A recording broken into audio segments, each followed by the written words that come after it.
La somme théologique de saint Thomas d'Aquin, première partie, traité sur les anges, question 62, article 8. Les anges bienheureux peuvent-ils pécher?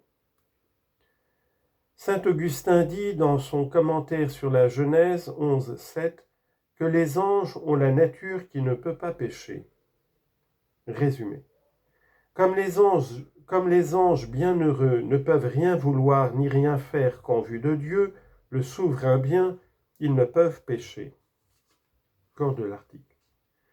Les anges bienheureux ne peuvent pécher et la raison la voici. La béatitude consiste dans la vision de l'essence divine. Or l'essence divine est l'essence même du bien. Donc l'ange qui voit l'essence adorable est à l'égard de Dieu, comme l'homme qui ne jouit pas de la vision béatifique est relativement à l'idée générale du bien. Mais l'homme ne peut rien vouloir ni rien faire qu'en vue du bien, car il le recherche nécessairement. Donc l'ange dans la béatitude ne peut ni vouloir ni agir que par rapport à Dieu.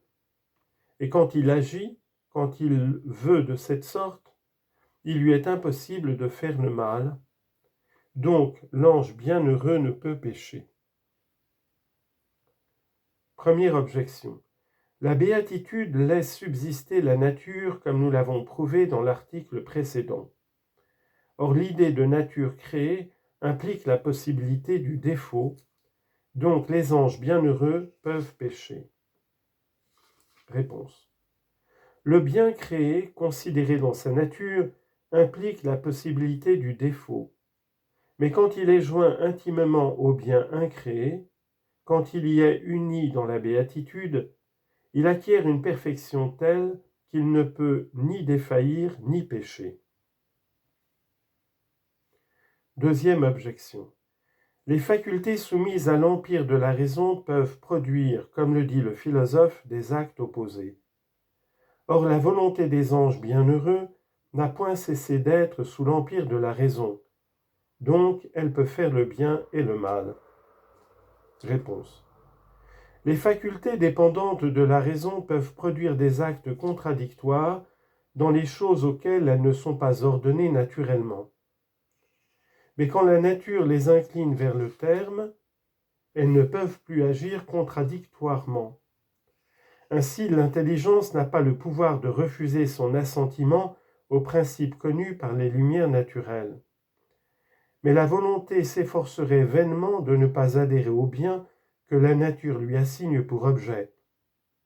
En conséquence, les anges bienheureux possèdent la liberté de contradiction dans beaucoup de choses qu'ils peuvent faire ou ne pas faire, mais ils n'ont point cette liberté relativement à Dieu qu'ils voient dans l'essence même du bien. En toute chose, quel que soit le parti qu'ils choisissent, ils se dirigent toujours par la vue de cet être adorable, et dès lors, ils ne peuvent pécher. Troisième objection. La liberté implique dans l'homme le pouvoir de choisir entre le bien et le mal. Or, la liberté n'est point affaiblie dans les anges bienheureux, donc ils peuvent pécher. Réponse. Le libre arbitre est dans le choix des moyens comme l'intelligence dans la déduction des conséquences. Or, l'intelligence peut tirer des conséquences diverses selon la diversité des principes.